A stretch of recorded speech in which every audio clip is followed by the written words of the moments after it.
So what's going on in the agenda this week? I know a lot of times it's pretty routine and a lot of the same stuff, so I think it's kind of important though. There are a few things that did kind of stand out to me when I went through the agenda.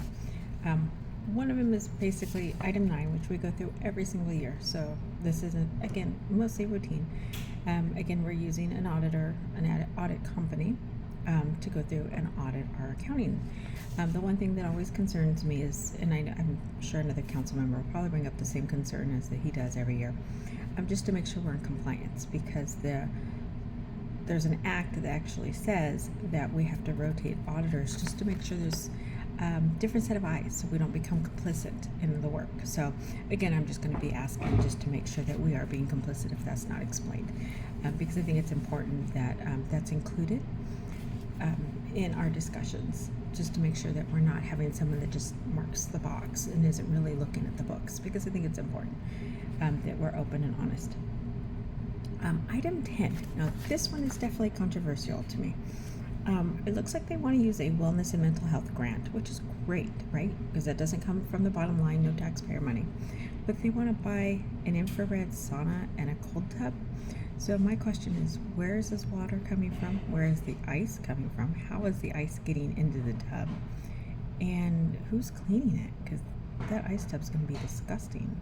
You know what I mean? If you don't clean your bathtub at home, it gets gross. So those are going to be my questions about that. It looks like we actually are going to be getting some grant money to actually just kind of look over, which is item 12, an application for our tobacco grant. So we're going to actually be getting a grant to kind of target that. There is nothing right now to target the illegal cannabis that's being sold by our smoke shops and our liquor stores. So please know that we do know that is happening. Right now we haven't found the funding to pay for something like that, but it is something that we do know that is happening, and we're trying to do what we can to address it. And then number 14 is increasing the sound system inside the system, which if you've gone to a meeting or if you've been on Zoom, you know the meetings can be very difficult to hear at times. So that's just kind of updating it to hopefully make it so you guys can actually hear what's going on. I think that's really important as well. Everything else seemed pretty consistent. I didn't see anything that really stood out too much for me.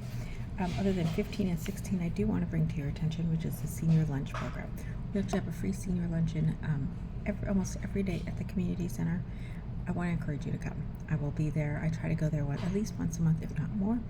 I think it's kind of fun. I went to karaoke a few weeks last week, which was a lot of fun. I had a blast. I will be going to the 4th of July month luncheon. I'll be there as well. I've gone to the Christmas one. I've gone to the Halloween one where we all got to dress up.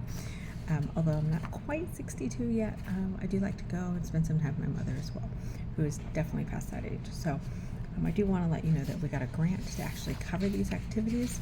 So I'd like to make sure we continue to do activities for our seniors.